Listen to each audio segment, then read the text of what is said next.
Twelfth class ही आपका first chapter challenge of nation building. इसके last video में हमने पढ़ा कि कैसे इंडिया को एक नेशन की शेप देने के लिए कैसे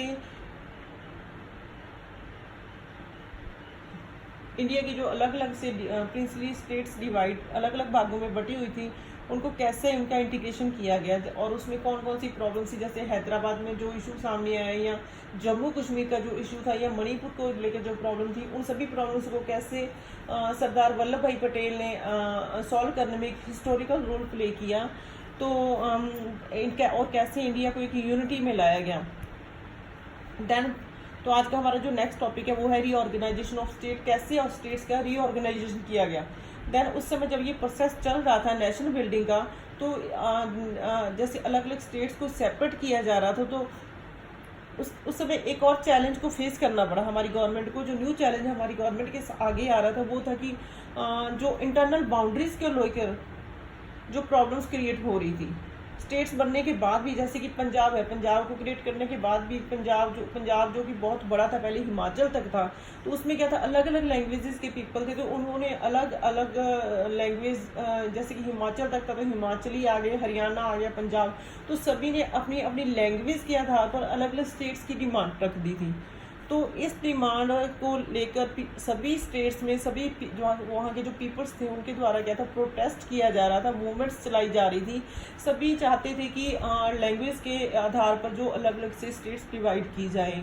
तो इसको ध्यान में रखते हुए इंडियन गवर्नमेंट ने पीपल से प्रॉमिस्ड किया कि वो जो स्टेट है उनका फॉर्मेशन करेंगे लैंग्वेज के आधार पर।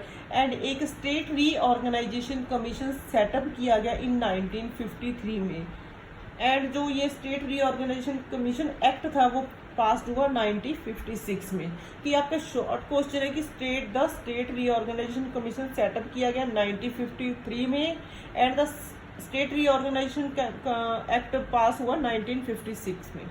तो इसमें ही आपको एक एग्जाम्पल के थ्रू बताने जा रही हूँ कि कैसे आपकी ये बुक में एनसीईआरटी में दे रखा है कि कैसे लैंग्वेजेस के आधार पर जो स्टेट्स की डिमांड की गई। विशाल आंध्रा मूवमेंट को लेकर, विशाल आंध्रा मूवमेंट आपसे शॉर्ट क्वेश्चन भी पुट किया जा सकता है, what do you understand bye Vishal Andhra movement. तो विशाल आंध्रा मूवमेंट में क्या था, इसमें एक सेपरेट आंध्रा को मद्रास से अलग रखकर इसको सेपरेट आंध्रा को सेपरेट स्टेट बनाने की डिमांड की गई थी, क्योंकि वहाँ पर तेलुगु स्पीकिंग जो पीपल्स थे वो ज़्यादा थे। तेलुगु स्पीकिंग एरिया होने के कारण इसको सेपरेट स्टेट्स की डिमांड रखी गई।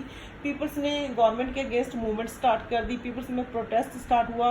एंड उस समय जो कांग्रेस के लीडर थे पोटी श्री रामा उल्लू, उनका जो नेम था पोटी श्री रामा उल्लू, उन्होंने क्या था, एक इनफिनिट फास्ट मतलब भूख हड़ताल स्टार्ट कर दी अपनी इस डिमांड को लेकर। और विद इन 15 डेज में क्या था, उनकी डेथ हो गई। 50 दिसंबर 1952 को उनकी जो डेथ हो गई थी क्योंकि वो भूख हड़ताल पर थे।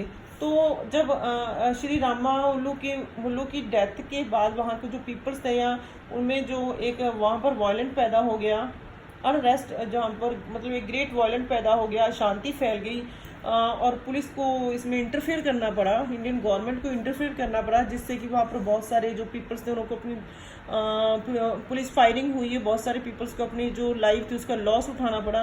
एंड एट लास्ट इन सभी प्रॉब्लम्स के बाद क्या था, इन 1952 दिसंबर 1952 में क्या था, आंध्र प्रदेश को एक सेपरेट स्टेट के रूप में दर्जा दे दिया गया।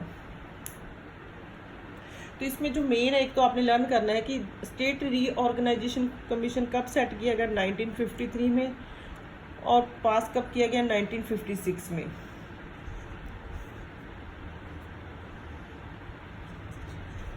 एंड जब आंध्र प्रदेश को लैंग्वेज के आधार पर अलग से स्टेट घोषित कर दिया गया, तो देन क्या था, हमारे जो कंट्री में बहुत सारी जगह क्या था, स्ट्रगल स्टार्ट हो गया।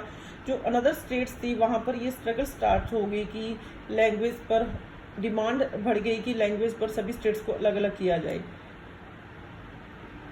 तो अगर एट लास्ट उस समय जो इस एक्ट के थ्रू स्टेट रीऑर्गेनाइजेशन कमीशन के थ्रू जो स्टेट एक्ट था उसके थ्रू जो क्रिएशन किया गया या स्टेट्स का, तो उस समय क्या था, जो 14 स्टेट्स क्रिएट की गई थी एंड 6 यूनियन टेरिटरी बनाई गई थी। लेकिन अब जो वो बढ़कर 28 स्टेट्स हो गई हैं मेरे ख्याल से, और यूनियन टेरिटरी 8 पहुंच गई हैं, 8 यानी कि टोटल 36 इसकी जो है, ठीक है। अब 28 स्टेट्स हैं एंड जो 8 हैं वो क्या है, यूनियन टेरिटरी। उस समय जब इसका रिफॉर्मेशन हुआ था उस समय क्या था, आपकी बुक के अकॉर्डिंग 14 स्टेट्स थी और यूनियन टेरिटरी कितनी थी, 6।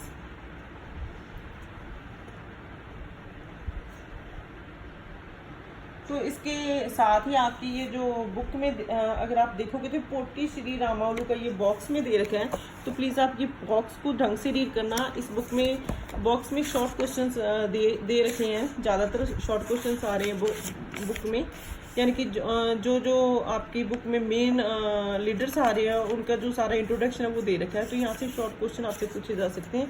इसको आप प्लीज़ थोड़ा ढंग से कर लेना। तो नेक्स्ट अगर बात करें तो हम लास्ट में आपकी बुक पर एक बॉक्स दे रखा है, क्रिएशन ऑफ न्यू स्टेट्स की, न्यू स्टेट्स को कैसे क्रिएट किया गया। तो यहाँ से शॉर्ट क्वेश्चन बन रहे हैं सभी कि लैंग्वेज के ये मतलब नहीं है इसका कि लैंग्वेज के आधार पर ही सभी जो स्टेट्स को डिवाइड किया गया था। तो there was an experiment of bilingual Bombay state. Bilingual means, अगर आपसे क्वेश्चन आ जाता है कि what do you understand by bilingual, तो बिलंगुल का मीन्स क्या है, लैंग्वेज के आधार पर। बिलंगुल मीन्स लैंग्वेज के आधार पर जो स्टेट्स को डिवाइड किया गया है, ठीक है। तो बॉम्बे स्टेट क्या है, गुजराती एंड मराठी, वहाँ पर जो गुजराती और मराठी स्पीकिंग पीपल्स थे एंड वहाँ पर जो एक विरोध प्रोटेस्ट हुआ था एंड देन क्या था, टू पार्ट्स में इसको डिवाइड कर दिया गया, महाराष्ट्र एंड गुजरात इन 1960 में। तो ये शॉर्ट क्वेश्चन आ रहा है कब इसको डिवाइड किया गया था, 1960 में। और what do you understand by bilingual, ठीक है।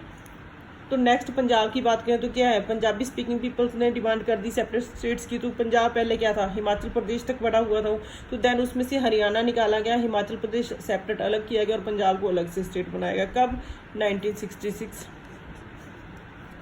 एंड 1966। अनदर मेजर रीऑर्गेनाइजेशन एक उन्होंने और बात की कि 1972 में जो मेघालय था उसको आसाम से अलग कर दिया गया था, मणिपुर और त्रिपुरा को भी सेपरेट स्टेट जो घोषित कर दिया गया था, तो नागालैंड को भी अलग से स्टेट का दर्जा दे दिया गया था 1963 में।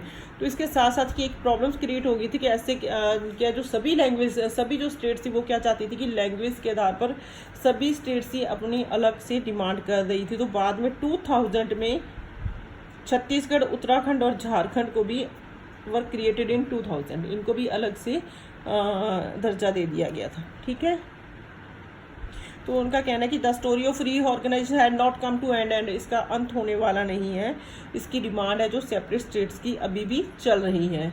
तो ये आपके बुक में आपका जो फर्स्ट चैप्टर है इसमें बच्चे इतना ही है।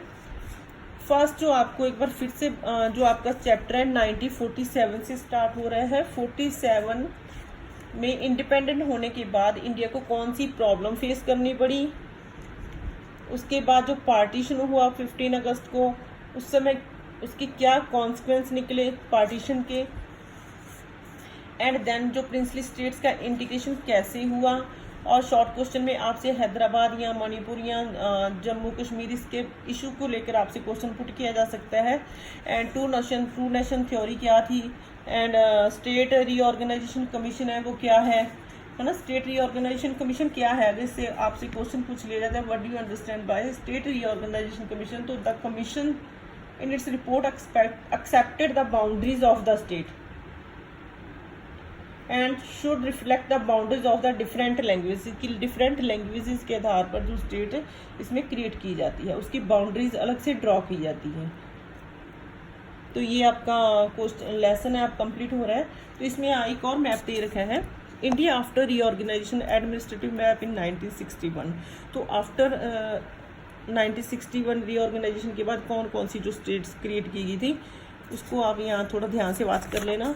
एंड नेक्स्ट यहाँ पर एक कार्टून दे रखा है, ये देखिए आपको। तो इसमें क्या है, ये SRC लिखा हुआ है, यानी कि स्टेट रीऑर्गेनाइजेशन कमीशन। तो स्टेट रीऑर्गेनाइजेशन कमीशन जो क्या किया गया था, और ये क्या उन्होंने शो किया है, जो लैंग्वेज उन्होंने क्या किया, जिन है, जिन बना रखा है, लैंग्वेज को उन्होंने जिन के रूप में शो किया है कि लैंग्वेज को के आधार पर जो अलग अलग स्टेट्स की डिमांड हो रही थी उसको ये जो स्टेट रीऑर्गेनाइजेशन कमीशन है कैसे सेट कर पाएगा। ये शो करी है ये पिक्चर, ठीक है। कार्टून इम्पॉर्टेंट है ये, और एक ये वाला कार्टून, ये दोनों आप ढंग से कर लेना। तो ये चैप्टर आपका इतना ही है, फर्स्ट चैप्टर बिल्कुल इजी चैप्टर, अगर आप ढंग से करोगे तो नेक्स्ट चैप्टर हम नेक्स्ट वीडियो में करेंगे।